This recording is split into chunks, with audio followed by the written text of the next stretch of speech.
Hello, Meenu's life സ്റ്റൈലിലേക്ക് എല്ലാവർക്കും സ്വാഗതം. അപ്പോൾ ചിക്കൻ ബോക്സ് ആയതുകൊണ്ടാണ് ഞാൻ കുറച്ച് ദിവസം ഒന്നും വീഡിയോ ഇടാത്തത്. അപ്പോൾ ആ ഒരു ജേണി എങ്ങനെയാണ് ഉണ്ടായെന്ന് നിങ്ങളായിട്ടൊന്ന് ഷെയർ ചെയ്യാമെന്ന് വിചാരിച്ചു. അപ്പോൾ ആദ്യമായിട്ടാണ് നിങ്ങൾ എൻ്റെ ചാനൽ കാണുന്നതെങ്കിൽ ഒന്ന് സബ്സ്ക്രൈബ് കൂടി ചെയ്യണേ. തൊട്ടടുത്തുള്ള ബെൽ ബട്ടൺ കൂടി അമർത്തണം. അപ്പോൾ ചിക്കൻ ബോക്സ് എന്ന് പറയുമ്പോഴേ എനിക്കൊരു പേടിയായിരുന്നു. എന്ന് വെച്ചാൽ ഞാൻ ഒരു ഹോസ്പിറ്റലിൽ ഫീഡ് ആയതുകൊണ്ട് തന്നെ അവിടെ പെട്ടെന്നൊക്കെ ഇങ്ങനെ ചിക്കൻ ബോക്സ് ഒക്കെ വരാൻ നല്ലൊരു ചാൻസ് ഉണ്ട്. അപ്പം ഞാൻ അത്രയും ടേക്ക് കെയർ ചെയ്തുകൊണ്ടിരുന്ന സമയത്തായിരുന്നു പെട്ടെന്ന് എനിക്ക് 2 ദിവസം മുന്നേ ഒരു പനി വന്നത്.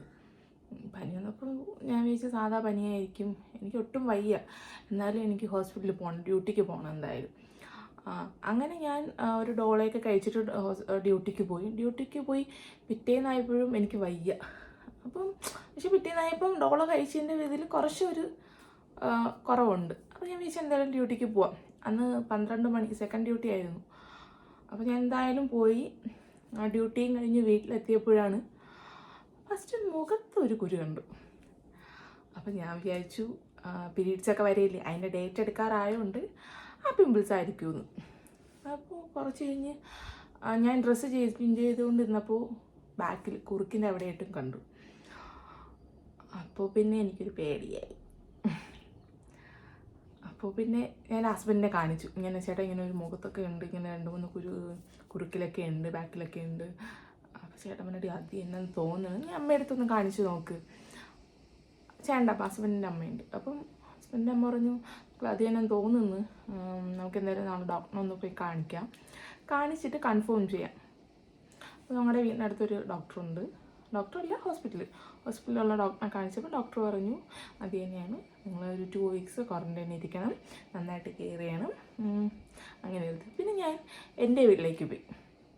ഇവിടെ ഹസ്ബൻഡിൻ്റെ ഫാദറിനൊക്കെ വയ്യാതെ നടക്കുന്നുണ്ട്. പിന്നെ എൻ്റെ വീട്ടിലേക്ക് പോയി. അപ്പോൾ എൻ്റെ വീട്ടിലോട്ട് പോയപ്പോൾ പിന്നെ അമ്മ ഒരു റൂമിൽ പൂട്ടിയിട്ടെന്നല്ല, ഞാൻ ആ റൂമിൽ ഒരുമാതിരി ഒരു ഒറ്റപ്പെട്ടൂല്ലേ എന്ന് വെച്ചാൽ അതിന് ഈ ഇച്ചിങ്ങും പ്രോബ്ലംസൊക്കെ ഓൾറെഡി ഉണ്ട്. ഈ പിമ്പിൾസൊക്കെ ഇങ്ങനെ വരുമ്പോൾ ഇങ്ങനെ ഒരുമാതിരി ഒരു കുരു പോലെ വരും. അപ്പോൾ ഞാൻ ഇത് ഫസ്റ്റ് ഇതായിട്ട് വന്ന വീഡിയോ അല്ല, ഫസ്റ്റായിട്ട് വന്ന ഇതിൻ്റെ ഒരു ഫോട്ടോ ഉണ്ട്, ഞാൻ എടുത്ത് വെച്ച്, അത് വേണമെങ്കിൽ ഞാൻ ഇതിൻ്റെ കൂടെ വയ്ക്കും. അപ്പോൾ അതേപോലെയാണ് ഫസ്റ്റൊക്കെ വന്നത്. കുറേ ആയിട്ടില്ല, എന്നാലും ഒരു ഇതായിട്ടുണ്ട്. അപ്പോൾ ഞാൻ പറഞ്ഞു തന്നത് അങ്ങനെ. അപ്പോൾ ആ റൂമിൽ ഈ വേപ്പിലയുടെ ഇടയിലൊക്കെ എന്നെ കിടത്തിയത്. വേപ്പില ഇങ്ങനെ പണ്ടുള്ള അമ്മമാർ ചെയ്യുമ്പോൾ തറയിലൊന്നും അല്ല, എന്നാലും ഞാൻ കിടന്നത് കട്ടിലാണ്. ഒരു പരമ്പിട്ടിട്ട് വേപ്പില അതിനകത്ത് വിരിച്ചിട്ട് ഇതായിട്ടാണ് കിടന്നത്. അപ്പോൾ ഇന്ന് രാവിലെയും വൈകിട്ടും കുന്തിരിക്കൊക്കെ ഇട്ട് പോച്ച് നല്ല വൃത്തിയായിട്ട്, അവിടെ മെയിനായിട്ട് വേണ്ടത് വൃത്തിയാണ്. നന്നായിട്ട് തന്നെ ആ ഏരിയയൊക്കെ നന്നായിട്ട് കീപ്പ് ചെയ്യണം, നമ്മൾ കിടക്കുന്ന ഭാഗമൊക്കെ. പിന്നെ നമ്മൾ കാരണം മറ്റൊരാൾക്ക് വരാതിരിക്കാൻ നമ്മളങ്ങനെ റൂം വിട്ട് പുറത്ത് പോകാതിരിക്കുകയാണ് നല്ലത്. അതിൽ നിന്നൊരു പൊടി ഇതുപോലെ ഒരു ഒരു എഫക്റ്റല്ല, ആ ഒരു പകരുന്നൊരു സാധനമുണ്ട്, അതെല്ലാവർക്കും വരും. അപ്പം അതിനെക്കാട്ടി നമ്മൾ കാരണം മറ്റൊരാൾക്ക് കൊടുക്കാതിരിക്കേണ്ടത് ഈ ക്വാറൻറ്റൈൻ 14 ദിവസം ഞാൻ ക്വാറൻറ്റൈൻ എടുത്തു. അങ്ങനെ ചില പണ്ടുള്ള ആൾക്കാർ അവർ കുളിക്കല്ലെന്ന്, ഇപ്പോൾ ഡോക്ടറൊക്കെ പറഞ്ഞു കുളിക്കാമെന്ന്. പിന്നെ എൻ്റെ അമ്മ 10ൻ്റെ അന്നാണ് ഇത് വയ്യാണ്ടായി 10ൻ്റെ അന്നാണ് ഇങ്ങനെ കുളിപ്പിക്കുകയെന്ന് വെച്ചാൽ നമ്മൾ രാവിലെ തലേന്നേ വേപ്പിൻ്റെ ഇലയും മഞ്ഞളും കൂടെ, പച്ചമഞ്ഞൾ, കസ്തൂരി മഞ്ഞളോ പച്ചമഞ്ഞളെന്ന് തോന്നുന്നു, ആ മഞ്ഞളും കൂടെ ഇട്ടിട്ട് തലേന്ന് തിളപ്പിച്ചിട്ടിട്ട് അതാണ് രാവിലെ കുളിപ്പിച്ചത്. കുളിക്കുന്നതിന് മുന്നേ പച്ചമഞ്ഞൾ അരച്ചത് ഈ വേപ്പിലയും കൂടെ നന്നായിട്ട് ദേഹത്ത് ഫുള്ള് തേച്ച് പിടിപ്പിച്ച് നന്നായിട്ട് ഒരു അരമണിക്കൂർ നിർത്തിയിരുന്നിട്ട് 3 ദിവസം തുടർച്ചയായിട്ട് കുളിച്ച്. പക്ഷേ ആ കുളിച്ചതിന് ശേഷം ഒരാശ്വാസം ഉണ്ടായി. അതിന് മുന്നേയൊക്കെ ഒരുമാതിരി എനിക്കൊരു ഡിപ്രഷൻ പോലെ ആയിരുന്നു. ഡിപ്രഷനല്ല, വേറെ റൂമിൽ ചെയ്യാൻ പണിയില്ല. ആദ്യമൊക്കെ ഭയങ്കര ത്രില്ലിലായിരുന്നു, ജോലിക്ക് പോകണ്ട, കുറേ ദിവസം വീട്ടിൽ നിൽക്കാം. പക്ഷെ പിന്നെ ആയപ്പം അങ്ങ് മടുത്ത്.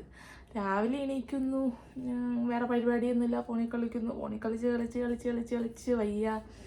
പിന്നെ വൈകിട്ടാകുമ്പോൾ പിന്നെയും ഒരുമാതിരി ആരും റൂമിലോട്ട് വരാനും ഇല്ല. പിന്നെ അമ്മ ഇടയ്ക്കിടയ്ക്ക് വരും, ഈ വന്നവർക്ക് വരൂല എന്ന് പറഞ്ഞുകൊണ്ട് അങ്ങനെ ഒരു ഇതുണ്ട്, എത്ര വർഷം കൂടുമ്പോഴേ എന്തോ വരുള്ളൂ എന്ന്.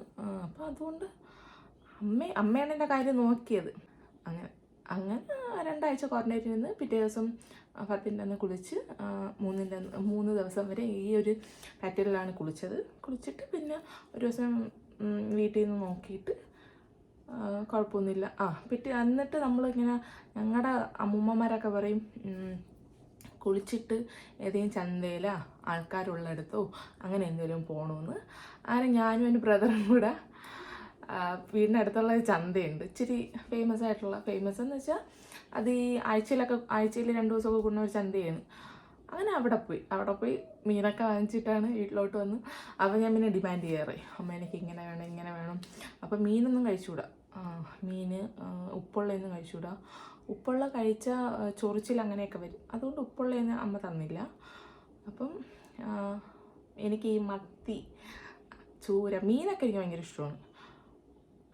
അങ്ങനെ അമ്മയോട് ഞാൻ പറയുന്നത്, അമ്മ എനിക്ക് ഇന്നത് വേണം, ഞാൻ ഇത്രയും 10 ദിവസം എനിക്ക് മീനില്ലാതെ ഒരു ദിവസം പോലും പറ്റില്ല, അപ്പം ഇങ്ങനെയൊക്കെ വേണം അമ്മ എന്ന് പറഞ്ഞപ്പം അമ്മ പിന്നെ നല്ല മത്തി മുളകിട്ടതും മത്തി പീര വെച്ചതും അങ്ങനെയൊക്കെ അമ്മേനിക്ക് അന്ന് ഉണ്ടായിരുന്നു, മരിച്ചിനിയും അങ്ങനെയൊക്കെ ഉണ്ടായിരുന്നു. അത്രയേ ഉള്ളൂ. അപ്പം ഞാൻ ഈ ഒരു ചിക്കൻ ബോക്സ് ചെയ്യണേ നിങ്ങളായിട്ടൊന്ന് ഷെയർ ചെയ്യാമെന്ന് വിചാരിച്ചു. ഓരോരുത്തർക്കും ഓരോ ഇതായിരിക്കും. എനിക്ക് ഓവറായിട്ടൊന്നും ഇല്ലെങ്കിലും ഇച്ചിരി ഉണ്ടായിരുന്നു. ഭയങ്കര ഈ ചിലവർ പറയും ഹോമിയോയുടെ അത് കഴിക്കുമ്പോഴാണ് കുറച്ചും കൂടെ ഉള്ളിലുള്ളത് പുറത്ത് വരണേന്ന്. ഞാൻ ഹോമിയോ അല്ല, അലോപ്പതി ആയിരുന്നു. അപ്പോൾ അത്രയും ഒരു ഇതായിട്ട് എനിക്ക് വന്നില്ല. ഹോമിയോ ചിലപ്പോൾ കഴിച്ച് സപ്പോസ് എനിക്കെല്ലാം പുറത്ത് വന്നേനെ, എന്തായാലും അങ്ങ് പോയി. അപ്പോൾ നിങ്ങൾക്ക് എൻ്റെ വീഡിയോ ഇഷ്ടപ്പെടുകയാണെങ്കിൽ സപ്പോർട്ട് ചെയ്യാൻ മറക്കല്ലേ. അപ്പോൾ ഈ കുഞ്ഞു വീഡിയോ ഇത്രയേ ഉള്ളൂ. അപ്പോൾ അടുത്ത വീഡിയോ ആയിട്ട് കാണുന്നവർ എല്ലാവർക്കും ബൈ.